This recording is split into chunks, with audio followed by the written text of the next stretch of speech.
First, string. What is a string? String is a data type. What is string?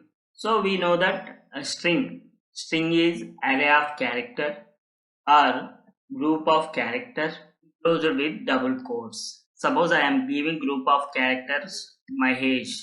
Okay, so I am giving Mahesh. I must close with double quotes or single quotes. In C language, we are going to use only double quotes. Okay, but in Python, we can use single quotes or double quotes. Okay, for string. So, for example, I am giving str1 spurti double quotes and str1 spurti single quotes. Okay, I can give like this: hello, svtech, knowledge, and Rahul. Like this, I can define a string variable. We will see in IDLE. So I am opening Python IDLE. So I am giving str string equal to Mahesh. My name is Mahesh. Print str Mahesh. Okay. So I am giving s equal to hello.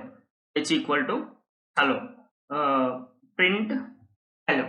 Like this, it came. Suppose I want to give single quotes.